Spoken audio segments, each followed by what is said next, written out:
Hi everyone, welcome to our virtual studio. It's a little cropped. I took some great effort in making this sign for everyone.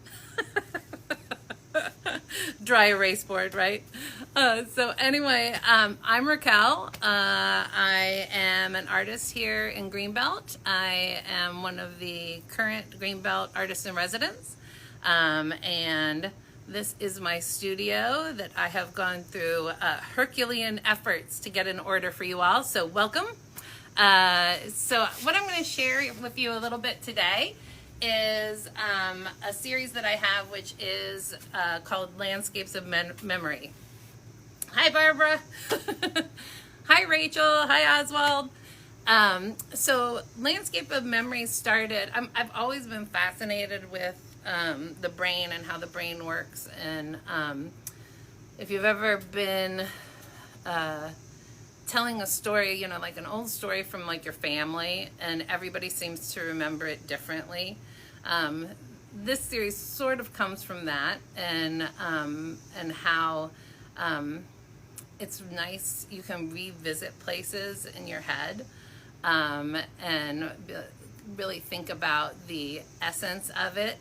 And so I started doing these probably about a year or so ago, and it turned out to just be really nice to be able to do it during the pandemic. Hi, Liz. Because I was able to sort of travel in my mind a little bit. So I'm going to start, let me see, I have a new gadget. It's a Pivo. So right here, I know it's a little far away, so I apologize, but this is an acrylic painting. So this was done from memory, just an idea of a little land spit with a little bit of trees, but done in acrylic. And I wanted to put it up here because I think that the way that the mediums work is that sometimes I'm a little bit tighter in acrylic, and then in watercolor I can be much freer, and it can be a much more ethereal and ephemeral, similar to the way a memory becomes the further you get away from it. And so I really like the way the watercolor translates the memories. And so I do have like a little selection. I will tell you there are now over 80 pieces in this series, and they range in size from the tiny little postcard size on up to a more, I can't say monumental scale, but big for me. I'm trying to push myself to work larger. So like this here is from a trip to LA that I went on, and as you travel to the Getty Museum, that it was like sunset, and it was just lighting up the golden hills, and I thought, oh, the light really is different in LA. And so I did this back in my hotel room, and I don't take photos of the things that I'm going to paint because I don't want to cheat. So I really want it to be something that comes from somewhere else, you know, not from the camera. And this is just a trip to the beach. This is one that my husband and I went on a trip to Maine. Gosh, I guess it's 2019 now, 2019. And we had this house that overlooked the river, the Sheepscot River. And in the middle of the night, it was great because it just, the contrast was really subtle between the trees and the water and the sky. And so that's a memory of that. This is, you know, a sunset, a general sunset. I'll see if I can scan over a little bit more. So this is the main one. I'm sorry, it probably wasn't on camera. This is going through the mountains when it's kind of snowy, so that there's a little salt technique in there. This is flying into Spain, and so this is the view from the airplane. So I don't know if you've all ever flown into Spain, but it's beautiful. Let's see, what else do we have here?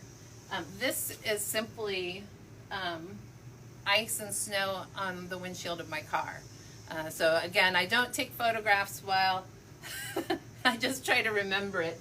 So I wasn't taking photos while I was driving. And then this little tiny one is out the window of a studio that I had at a residency in France. So at Chateau Orcova, which was just a really life-changing kind of memory. And then I started to try to push myself to work a little bit larger. So I have these pieces that are larger, and then I'll show you. Look at the trick. Isn't this great? So I'm going to just show you what I have up on the wall here. So these are some of the pieces that I've pushed to go a little bit larger, so you can see much bigger than a postcard. This is just a memory of being at the water with the tree lines. This is from a lovely residency that I had down in Tennessee, Barron Basin. There was a lovely waterfall, and the leaves were changing, and so there was a little bit of fire on the hills, and so just really trying to keep that that memory fresh. And so it's really nice because it's like getting to travel again. Thank you, Rachel. Thanks. And so as promised, I'll show you my secret work. I've been working on it, so I think I showed this to the Greenbelt Art Share. I've been working on it secretly for, I guess, a few months now. And again, going bigger. I've just had this really big urge to go bigger, work bigger. And so I will show you. Let me see if I'm going the right way. Hopefully you get to see all my newly organized space here. So this is one of my more recent pieces. I can't tell you how much I loved making this. And it's a combination of many different inks, papers, charcoal, so just a lot of blacks, whites, and grays.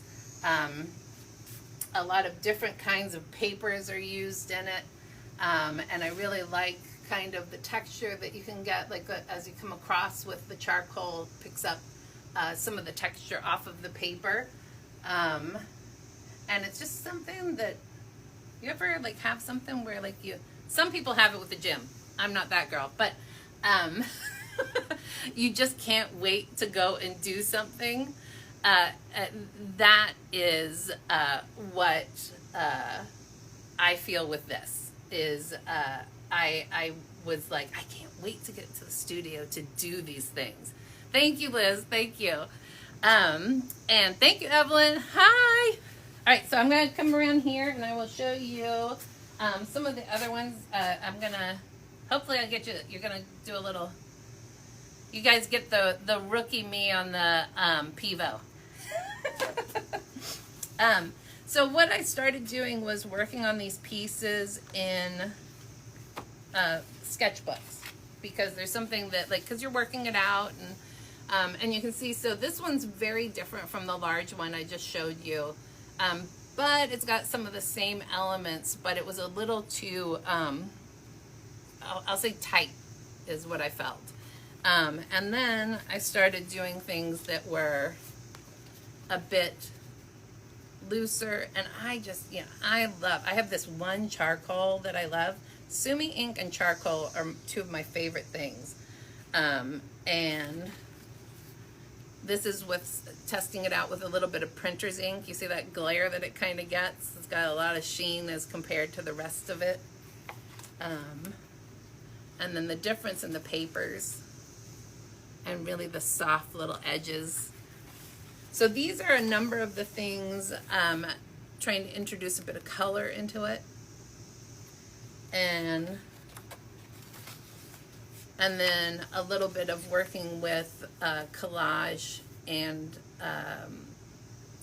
of found papers versus the papers that I'm altering myself. So that's what a lot of this is. So again, this one is sort of in the vein of the landscape of memories. So I had a watercolor that I was kind of deconstructing, like a sunset that was done for part of the memories thing. And then I combined it with the process of the larger one that you saw. And so it's an ever-evolving kind of series. And so you can see. And I mean, this is so new, they've not even made it out of their books yet. So it's just, some of them are these little tiny ones. And what I'll do is I'll work in a number of sketchbooks at one time. So on my table, I normally have, I have this one, which is render type of paper. And it holds up a lot better than a thinner paper. So you can use inks on it. So, and you can get that at Artists and Craftsmen in Hyattsville. They carry that. I also got a large roll of it, and I think I got that there as well. And then I have a watercolor one because just, you know, you want to see how the effect works on different types of paper. And then this is one that I found at the thrift store. And it is a really great find. Like, I love this thing. It's got some of the nicest paper in it. It's like I think Amanda told me that it was I want to say A8 Arches 88, I think is what she said. Amanda, if you're on here, clarify. I can't remember what it is. But it's just really just fabulous to work on. Like, I just love everything about working on this paper. And so then you can see turns into again working with a little bit of collage. Yeah, Artists and Craftsmen is fabulous, Celestine, isn't it? It's just the thrift store is good too. Which store do you mean? Do you mean the thrift store or Artists and Craftsmen? Both are great. Yeah, and so then this is another one. I had a drawing that I did that I was like, I'm not sure I really like the drawing. And so I thought, well, let's just experiment a bit and break that down and deconstruct it and then reconstruct it into something else. Yeah, Celestine, I knew that you were going to say both. But yeah, so keep your eyes, if you do go to the thrift store, keep your eyes peeled. This is something, Rag and Bone. Rag and Bone is the maker of this, and they're from Rhode Island, and they've been making these kind of books, I want to say since the early 90s, I think. But they're real high quality. I only paid $5 for mine, but I think they normally go for around $85, $90. So it's a high quality product and paper. Also good for your own photos. And then just as one other little thing, I'm working on altering book pages. And this is one of the ones that I did. This is a book on pre-Raphaelites, and I have found that I quite like destroying the pre-Raphaelites and bringing them back as something new and different. So I've got this one, which looked quite different. If you go to my, I think it's on my Instagram, you'll see the before and after. And let's see. What I'll do is I'll prep the page. And so I prep the page like this. Like, so this one's going to have probably some gold leaf on it and the such. And so I go ahead and prep through there. And I'll just flip through the book and make little notes to myself. Like this one, I want to put silver leaf in here. So I'll totally eradicate the image and have that be silver leaf and then build something around it. So I think that basically is everything. So a lot of the landscape of memories, well, I shouldn't say a lot. There are a few that are up on Etsy. I'll be trying to add more daily. So if you want to go there, you can find my Etsy shop. It should be on my website, RacquelKeller.com. And thank you so much for being here. It's been great, a pleasure. Don't be a stranger. Bye.